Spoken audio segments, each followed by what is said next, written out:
Here we are on our class page. Here's our Zoom to get to class. The hermeneutics syllabus is right here. The required reading for August 28th, you can see PH, that is the Pentecostal hermeneutics book. That is the first book that we're reading. Hopefully you've had the chance to read pages 1 through 80.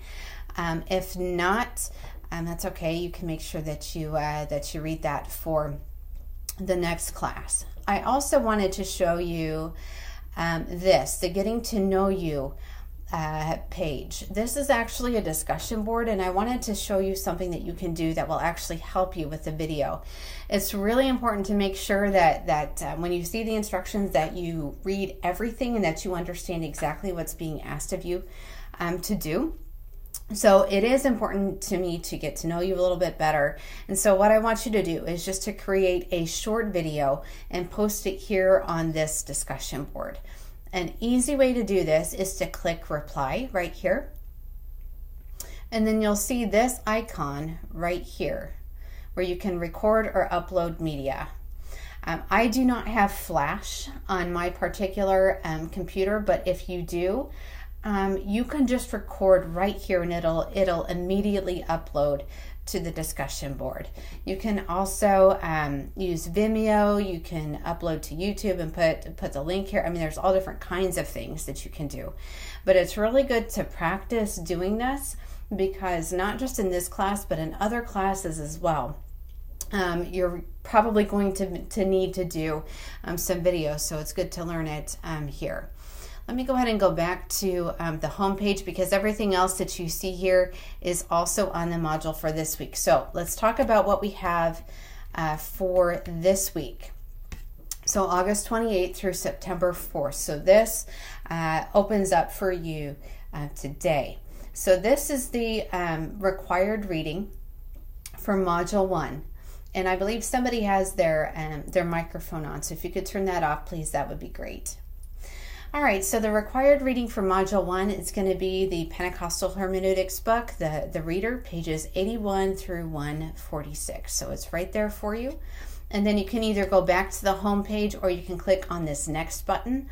What we're going to do is we're going to click on the next button. So this is what is due by this Thursday, August 30th at 11:59 p.m. in your time zone. What I want you to do is to submit one scriptural passage of 1 to 4, at the most 5, consecutive verses in length for your exegetical paper. What you're doing with this assignment is you're asking permission to do your exegetical paper on this particular passage. Okay. It's very important to understand that just because you turn something in does not necessarily mean that it is going to be approved. Okay, so what you need to do for this is turn in the passage that you would like to do your exegesis on, along with a short explanation, 250 to 300 words, of why you chose this passage and what you want to accomplish by writing this exegetical paper. Okay, what will happen with this is I will take a look at your passage and your explanation, and I will give you some feedback on it. Some of you'll get a go ahead and yes, work on this passage. It's great. It's wonderful. You have my blessing. Go do it. Others of you will probably have to go back and forth a little bit. It is very, very important that once you get feedback from me on this, that you respond as soon as you can. Because the exegetical paper, yes, there's some time between now and then, but if you wait, it's only going to hurt you in the long run. So it is my goal and my intention to get back to you very quickly on this in particular. So just turn in the passage and a short explanation of what you're hoping to do. You can see that the grading rubric for this is right here. So you can see exactly what I'm looking for and exactly what I'm grading on. So that is right there for you. Do you have any questions about this before we move on to the next thing? Because this is due pretty soon. You can see the grading rubric is right here. Okay. So this is what I'm going to be looking for. So are all of the aspects of the assignment completed? Is it turned in online and on time? Secondly, spelling, punctuation, and grammar. It's always a good idea. I have to do this too.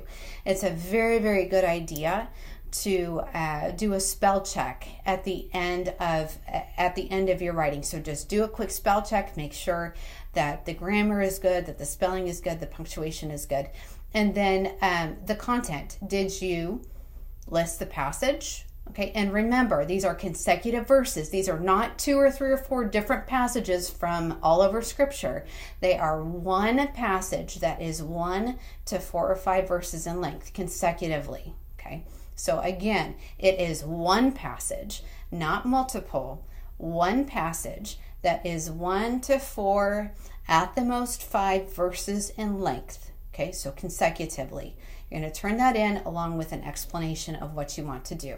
That is all you need to do for this assignment. Okay. This is just simply asking permission. Can I do this passage? And this is why I want to do this passage. This right here is resources for you that you can use for your exegetical papers. I have compiled a whole lot of things that you can take a look at. We will go over this again next week, so you don't need to worry about this right now, but it is here for you to peruse and to look at. We will spend a good chunk of time next week going over this particular page. So what I do want for you to do, once you've turned your passage in, once you have it approved, do take a look at this. Do get to know the page. There's all different kinds of stuff on here for you to take a look at and for you to understand and for you to know about your exegetical paper. Okay, so that is there for you to take a look at. And then the last thing that we have for this particular module is I went ahead and I opened up the book review for you since you've already started reading the book. So what you need to do for this is write a 1,000 to 1,200 word review of Pentecostal hermeneutics. It's basically the same thing that you saw in the syllabus. There are a couple of resources on here that are very important for you to be familiar with. If you do not have a Turabian style manual yet, you need to get your hands on one. It is very important and will be very helpful to you in your time here at SUM. So if you click here though, this is an online, I kind of like to call it a cheat sheet of sorts. Because basically what it does is it shows you how footnotes and how bibliography should be formatted. So what we're going to do, what we do at SUM, and especially in hermeneutics classes, and this is also true for biblical studies and systematic theology, we use the notes and bibliography style. So what this particular page does is it shows you a variety of sample citations of how footnotes and how bibliography entries should look. For example, let's just say we use this book right here, the book entitled A Separation. The first time this particular resource is used, the first time it is footnoted, the first time it's cited, it should look exactly like this. Okay? So that is the first time that it is cited or that footnoted in the paper. It should look exactly like this. Okay?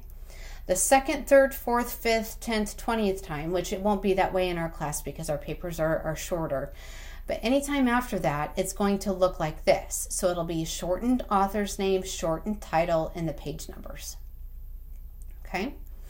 For the bibliography entries, this is exactly what it should look like in your bibliography right here. Okay? So you have a couple examples of books. You have chapters in a book. You have translated books, you have ebooks, which we're going to be using a lot of in this class, thesis or dissertation journal articles, which we're going to be using a lot. There's all different kinds of stuff in here. So let's go ahead and take a look just real quick at a journal article. So for example, let's just say that we're using this article in our writing. So the very first time that this particular resource is used, the first time that it's cited, the first time that it's footnoted, it should look exactly like this, right here. Second, third, fourth, fifth, however many times after that, it should look like this. Okay. And then I don't think, oh, did they use, Yep. And then in the bibliography, which they should always be in alphabetical order according to the author's last name, this is what the bibliographic entry should look like right there. So that resource is there for you to use. Some people have asked if you can use online resources like Zotero, and that is totally fine. The only issue is that you're going to need to come back and double check and make sure that everything aligns with Turabian style for that. So that resource is here for you, and again, you have access to that just by clicking on this link right here. SUM has come up with their own specific Turabian style manual, and you have access to that right here. This is for items in the Turabian style book where they say your school might do something different, so check with your school. So for the most part, you're going to want to use the other resource that I showed to you, but this right here has specific items connected to SUM, so specific ways of how SUM wants things done. So both of those resources are there for you. All right, so that is a basic synopsis of what we have in our module for this week. So next week, Module 2 will open up for you, and we'll go over all of the different things that are in there for you next week.